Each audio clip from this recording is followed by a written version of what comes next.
Hey everyone, it's Poindexter G with the Tabletop, and today we're going to take a look at some lopsided, unmatched matchups.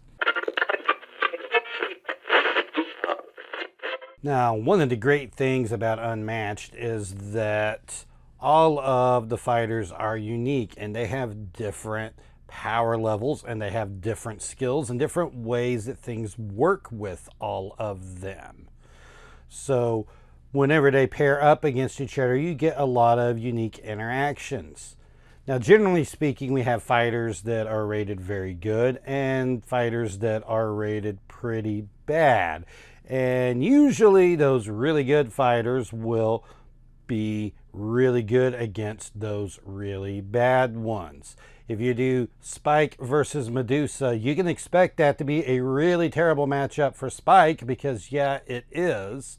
Medusa is really oppressive and Spike is terrible. But sometimes you get two fighters where something happens and the fighter that you wouldn't expect ends up being the one that is able to win. And so what we're going to have here is going to be a list of matchups that are lopsided, but not against a really good fighter and a really bad one, but against two fighters of roughly the same tier level, maybe one tier up, or a fighter that actually gets blown away by someone several tiers down. So, which of these matchups are the most unmatched? So I've gotten some help from some other people online, some other YouTubers, some other unmatched players, and I've gotten a good list of matchups here. We're going to start off with a few from my own list that are pretty bad. So we're going to start off with a really well-known lopsided matchup, Yennenga into Sinbad. So what all makes this so bad? Well, one of the big things on this is going to be Sinbad's voyages. This basically adds +1 for each other voyage card in the discard pile. So these start ramping up really big. A lot of fighters hold on to their feints and their cancels to be able to mitigate these, because a feint thrown into one of these, it's a 2 and it just completely blocks it. Yennenga doesn't have cancels, so she just has to take these things. But Sinbad can also throw these into archers early in the game to kind of get some in there and start ramping up. And since archers basically work as kind of additional health for Yennenga, this is actually a pretty good thing to do, to be able to hit those archers and get rid of them. Also, Sinbad has a lot of card draw. He has cards that draw cards, like Commanding Impact, Fortune and Fate, Riches Beyond Compare, and his movement also gets crazy because the voyages in the discard pile adds to his movement, which ends up being able to make him run around the board. Yennenga has very low card draw and is completely held to move 2 all of the time, unlike Sinbad, who's able to run around a lot more. In addition to Sinbad's after combat movement that he has on several cards, it just kind of all adds up into stuff that is hard for Yennenga to deal with. And it ends up making a really good fighter like Yennenga get kind of clobbered by Sinbad, who's a number of tiers down from her. Another one that we'll have will be Sherlock into the Raptors. So Sherlock is generally considered to be a really oppressive character. He was one of the big 3 back in the day, still considered to probably be like big 5 now. And just the way that Sherlock is able to just evade and kill you through schemes is just really, really difficult to deal with. One thing that Sherlock is not able to deal with particularly well is going to be any type of pressure against him, because Sherlock has so many cards that aren't defenses that he can really get stuck with a very low hand of defenses and often not be able to defend. I mean, this is how much of Sherlock's deck isn't defenses.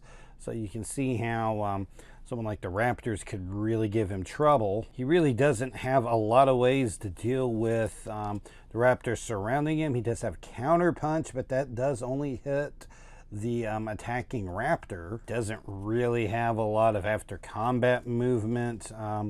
The game is afoot, lets him throw a big attack and then get out of there, but that's going to be about it. The Raptors surrounding him to ramp up their numbers, and also being able to chain together a bunch of attacks with their combos really is just very devastating for Sherlock, and that kind of plays into the things that Sherlock is not able to deal with. So this is one with a really very S tier fighter not being able to deal with someone quite a bit lower.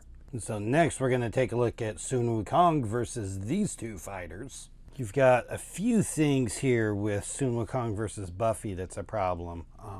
Buffy being able to always move through spaces containing opposing fighters is a problem for him, because it allows her to be able to go through the clones. Usually his game plan is to wall up with clones and get to where you can't ever get to him. You have to literally sandwich him. But with Buffy's after combat movement, including the her ability being able to apply to that, I mean, she can even throw a card defensively, move through a wall, and then get up there by Sun Wukong, even when like a clone or someone comes in to attack. She has a lot of AoE damage, which is really bad for the clones. Things like Slayer Strength and Cartwheel Kick just really hurt a lot. I think ideally you're probably taking Giles on this one, because Giles will be able to insight away some cards there, and if you start pulling some of those key cards away from Wukong, it gets harder for him to be able to deal with everything. Some of his key cards here aren't as effective against Buffy as they are against others. Golden Chainmail, most of the time Buffy is not throwing anything bigger than a 4. I mean, the only thing she's going to have if you're not using Xander is going to be Mr. Pointy with a 5, so that's only throwing 1 back to her. All of the other attacks are going to be 3s and 4s, so this really isn't dealing a lot of damage back. It's just a blank 4. And also Ox Form and Tortoise Form, both of these allow the opponent to be able to boost their card, that they can boost the attack or boost the defense. But Buffy has really high boost values, having a lot of 3s and 2s in her deck. She also has a lot of card draw and is able to keep up a card advantage over Wukong. Wukong really doesn't have much card draw outside of maneuvering, and he really kind of has a hard time with this one. And that's against someone that's considered not to be all that great of a fighter. He kind of also runs into problems with Bruce Lee. First of all, he has no cancels, so he really doesn't have a lot of ways of stopping Bruce Lee's Jeet combos. I mean, Bewilderment, that's 2 cards that let him get out of there. And that's really all there is for stopping combos. And once again, we look at a lot of his good defenses here. Golden Chainmail, I mean, you have Momentous Shift and the Momentous Jeet.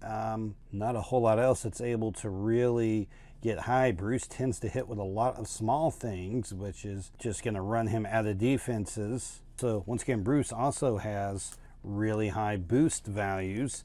So Bruce can, just as well as Buffy, be able to boost back over on Tortoise and Ox Form. While bringing it on as a one-off, it does let him just pull Wukong out of wherever he is hiding. You can also get another one-off 1-inch punch, which is just like death to clones. He's able to just kill clones with this every time he comes up to one. Put this card back in his hand because he defeated them. Wukong can Fiery Eyes that to the bottom of Bruce's deck, and with that being a one-off, that's pretty bad. But chances are Bruce is probably going to get that off at least once, maybe a few times in there. before it gets pulled away. It's just a lot of things that add up to Bruce just being really terrible for the Monkey King. And so now we're going to start taking a look at some other recommended lopsided matchups. We're going to look at a couple here from Darkblade. Darkblade has mentioned Little Red Riding Hood versus Sinbad. Red versus Sinbad is one that's really lopsided in Sinbad's favor. Comes down to Red only having 2 cancels for herself and none for Huntsman. So Sinbad gets to do his thing and easily ramp up into his preferred late game. So yeah, most fighters have 3 cancels in there, but Little Red does only have the 2 cancels, which is what big eyes you have. Ignoring the value isn't as great on this card. If it's one of Sinbad's voyages, well, the 3 has already blocked that. So really this is only going to be useful for ignoring if it's against Leap Away, Exploit, or the one commanding impact that's in the deck. What a big terrible mouth you have is usually a really scary thing, because you see the pelt and you're kind of terrified that you're going to get a bunch of damage throwing back at you. Well, Sinbad's never going to throw commanding impact into a pelt. Throw one of his voyages, which is going to be a 2. And late into the game where this is ramping up to like a 5 or a 6 or something, she's just defending with a 2. Well, Sinbad will take that 2 damage coming back definitely. Huntsman doesn't have any cancels and really not a lot of good defenses. So Sinbad can just throw some of the voyages into him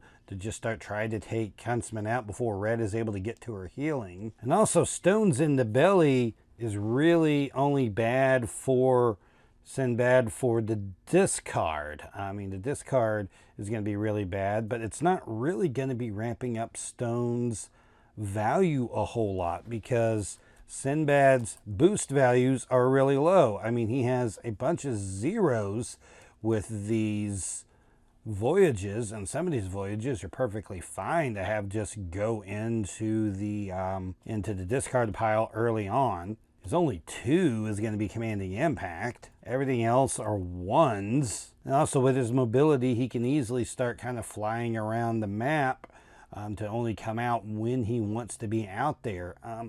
It's just a lot of things that don't work in Red's favor here. Another one that was suggested by Darkblade was Robin Hood into Houdini. Robin pretty consistently beats Houdini. He can do a really good job of pressuring Houdini's main resource, his cards, while keeping his own card draw up. His hop lets him attack and hop behind outlaws to force Houdini to waste attacks and misdirection pings on them.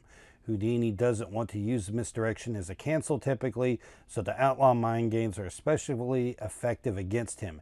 Ambush can snipe key cards. So what we are talking about here with Houdini is this right here, misdirection, which is his cancel. Houdini generally wants to use this as to deal 2 damage to any fighter, because that would be 6 damage into a 13 health fighter, which sounds pretty amazing there. The problem is doing that, you're just now losing your cancels, which are going to be really critical against some of the stuff that's going on with Robin Hood.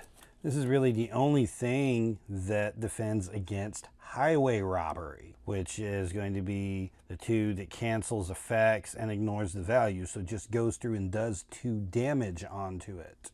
A defensive feint will stop it, but we see that Houdini doesn't really like using his cancels that way. It also makes ambush a bit harder there, because the best thing with highway robbery, if you don't have to cancel, is just to take it, but of course it could be the ambush, which ambush could pull something big out of your hand there. And of course the card draw is really huge there in Robin Hood, because he draws cards like crazy, which is also another problem for Houdini. So Houdini not doing so well against the Bandit Archer. So we'll take a look at some here from Sidious256 and see what Big Mike has recommended, which is going to be Bigfoot into Sun Wukong. Bigfoot really just has a hard time getting through to Sun Wukong. He does have some way to go through the clones and get up there. But you're looking at his 6s, all 3 of his larger than lifes, and his 5s, all 3 of the momentous shifts are just really harsh to deal with against Golden Chainmail, because that's throwing a lot of damage back into Bigfoot. Sneak at Bigfoot's hand to kind of dump things on the bottom of the deck that Bigfoot wants and get them out of the way. Bigfoot doesn't have a lot of small cards to throw at the clones. I mean, if you can throw a regroup at them and get them to take it, that can work, although it's going to make you draw some cards there, although the card draw can be good. Bigfoot just has to start wasting a bunch of cards on clones, and it gets kind of hard for him to do that. Going to have another one from Mike, Invisible Man into Alice. So part of what we have going on with Invisible Man is just all of this scheme damage here. I mean, right here in these 4 cards, you've got 10 damage right there, and Alice only starts with 13.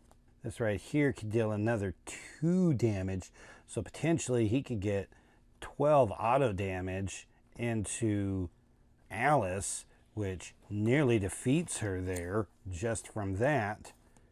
She does have 2 copies of Looking Glass, but that is her only healing, and it is defensive healing, which means she has to be attacked for this to go off. And since this isn't after combat, it can't actually be canceled, which is something that Invisible Man has with this 5 attack. This just cancels all effects on your opponent's card. I mean, throwing this into it, this is a 2 or 3 if she's small. I mean, she's not going to get the healing or the other effects on it. And it's a 5, so it's going to do 2 or 3 damage to her. It doesn't take a lot for him to be able to pull this off here. And yeah, she's got other cards that can soak this up here. You know, she's got some 4s that can turn into 5s with the ability. Even something like Manxome Foe wouldn't get its effect off against this. And then he's got this here, which is a card that's just made for Big Alice here. The value of your opponent's attack or defense is 0 and cannot be changed by card effects.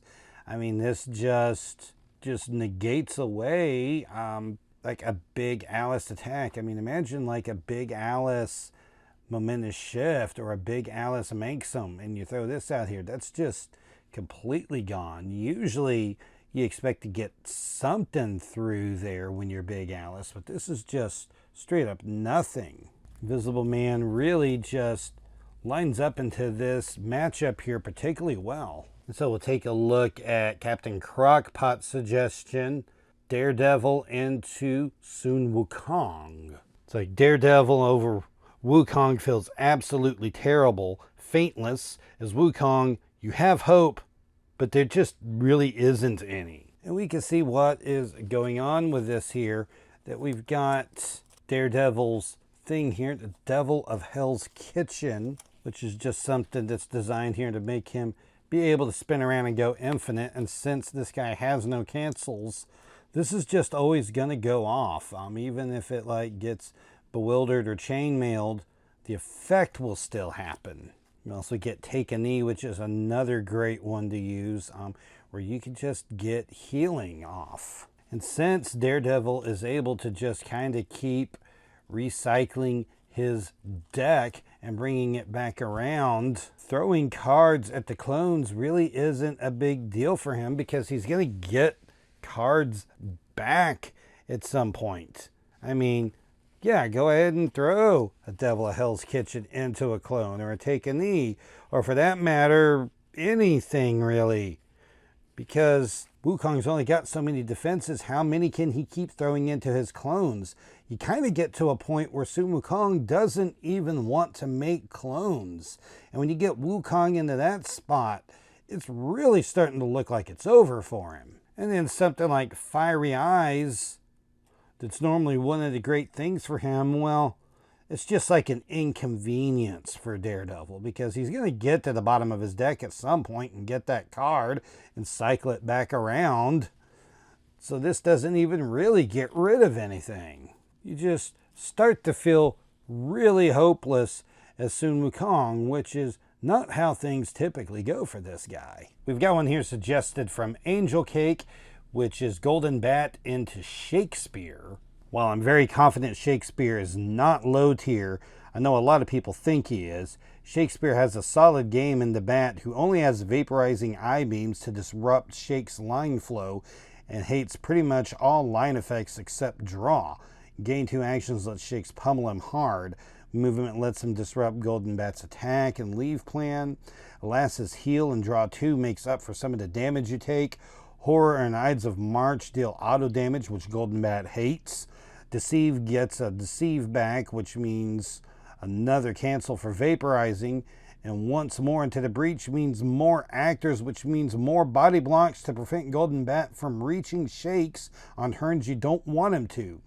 It's overall a really solid matchup and one I have yet to lose on the Shakespeare side. And looking at one here from Mitosis, Robin Hood into Eredin. Robin can consistently pressure Eredin with his high draw power, allowing him to capitalize on Eredin's low defense count and low draw power. Forcing Eredin to fight through Outlaw slows him down significantly, and Robin being ranged means he can get around the riders easily or escape wild hunt damage. Now, another one that was suggested by Mitosis that I really want to get into is Spike versus T-Rex. So what is going on with this, and how can Spike be good into someone, especially someone as scary as T-Rex? Well, what's going on with Spike is that his game plan is basically to drop the shadows out around him, sit back and try to wait for his opponents to come into those shadows so that he can get all of these card effects that he have that deal with the shadows, which is a lot of his card effects. The problem with Spike is that Spike has no means to punish fighters that decide, I don't want to go into your shadows, I'm just gonna sit out here and wait for you to come to me. His only pass is the Sight, which is his sidekick's card, and yet it is good, but that's not a lot of passes, so he doesn't have a lot of time to be able to sit around. He's eventually going to have to go out and move into you and do it without his card effects, which is pretty bad. However, T-Rex, she kind of has this timer going on with her ability drawing a card at the end of the turn, so she kind of has to keep moving in. And that moving in is really her only game plan, which happens to be the one and only game plan which can actually allow Spike to win. Now, yes, she can attack from up to 2 spaces away, but Spike can still drop shadows adjacent to himself at the beginning of his turn, so drop one in and then move in onto it and attack. A lot of his cards still work if it's just Spike on the shadow token. Also, the fact that T-Rex sits on 2 spaces at any time means that it's a lot easier to get shadows around or adjacent to her, which is good for a lot of effects, especially for something like Bloody Hell.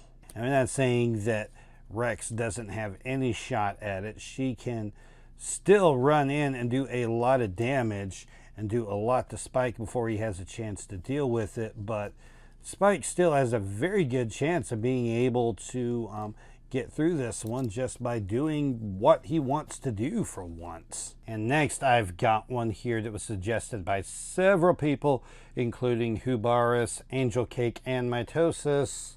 Bloody Mary into Tomoe Gozen. Now, Bloody Mary is kind of strange in that she has a lot of weird matchups that she is strangely good into. Mitosis says that Mary rarely leaves Tomoe's zone, so her ability doesn't matter, Most of her stuff loses to broken glass. Mary can keep up pressure and force Tomoe to run. In Stolen Memories, pulling out a worthy opponent, confront any demon or god, or Lord Kiso's final stand is going to be bad news for Tomoe no matter what. Angel Cake says Bloody Mary has got good aggro on Tomoe, likes being in a low hand, and has a way to fully counter Witness. So yeah, these are a lot of things that are really rough here. We'll look at what he was talking about with countering Witness.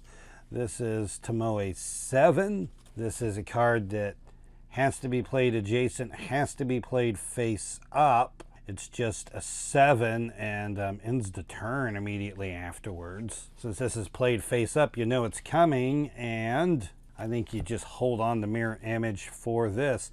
The value of this card is equal to the printed value of your opponent's card. I mean, Tomoe throws a 7, and Mary's like, whatever. I mean, Mary wants to spend most of her time around you anyway. I mean, you got things like jump scare that actually make her go back into your zone. Now, Tomoe does have a lot of effects to go off against heroes, and so those are all going to be good against Mary, but that's not enough there to really be able to counter how stacked this is against her. And we're going to take a look at a few here suggested by some of my teammates in Team League. Voyage to the Team That Was a Whale, including Invisible Man into Achilles. What Achilles wants to do is, for his ability, to get Patroclus dead and then start smacking big. Okay, and that's kind of a problem against Invisible Man because of this part down here that, yeah, Achilles wants to get to +2 to be able to smack big, but the other problem is that winning a combat and drawing a card will basically just into a draw machine who's going to go crazy. And Invisible Man is just going to try to exhaust you because that's what he does. He's just an exhaustion machine. So Invisible Man's just going to go out there and he's just going to start killing Pat. Maybe throw some attacks into Pat. Probably just throws a lot of the scheme damage into him and just gets rid of Patroclus really quick, which is kind of bad for Achilles in this matchup. But generally, he can usually weather it out because he's good enough on defense, especially if he just hangs out on fog tokens. And this guy's just going to keep winning and drawing cards and just burn through the deck, and he's just going to exhaust you. I mean, you're already drawing like mad, and then he pulls something like Vanish when you're sitting at a high card count and makes you start overdrawing. It's just really terrible, and that's real bad for Achilles. And lastly, we're going to go into a really crazy one here. Little Red into Deadpool? What? Well, B Cyclone says, so Little Red doesn't really do burst damage. Also, if you know what you're looking for, it's easy to predict symbols, of course. The one boostable into mouth, for example. Huntsman has no cancels, making a double discard possible, and healing makes it harder for Little Red to kill Deadpool. Also, he's one of the best exhaustion heroes in the game. Timeout, Gaze, and 2 versatiles to change to 5 are all really good against Red. We're going to assume that Deadpool is getting all of the meta effects here. Now, you do have to deal with one of Deadpool's major weaknesses, which is just the complete randomness of the 30 unique cards in his deck. Now, he initially has 2 feints, one of those being super feint. But, of course, with dumpster diving, he can pull those both back in if you feel like it, and get some more cancels against Little Red. So Red only has the 2 cancels. Huntsman has no cancels. But we're looking at Exploding Card, I'm Not Wearing Pants, Chimichanga Break, and Call Me. All of these changed values. We're looking at Terrible Big Mouth. All of these are really good into that. Of course, you know when to throw your 5s and 6s at her. Timeout is always an amazing card to be able to pull out whatever you need in some particular situation. And yeah, she doesn't do a lot of big damage at once. It's usually just a bunch of little damage, which is more what Deadpool is kind of looking for so that he can kind of keep healing with his ability, because attacking either Red or Huntsman does get his ability off. So it's one that he actually has a pretty good shot at. So that's a look at a bunch of matchups here. What did you think of all these? Are there any that I listed that really don't belong into this? Well, let me know down in the comments. Is there something that I missed? Well, if there is, you can mention those down there. If there's interest in this, we may do a follow-up and add some more, because obviously there are going to be some more lopsided matchups. I mean, I haven't really gotten into the Witcher characters or much in the way of slings and arrows, so we've got a lot of fighters in here that I haven't even touched. So if you found this video useful, give it a thumbs up and a like. You can go down to the comments section and let me know what you think down there, and you can also subscribe to my channel. Make sure you catch all the videos I post so you don't miss anything. This is Jeremy with To The Tabletop, and we'll see you around next time.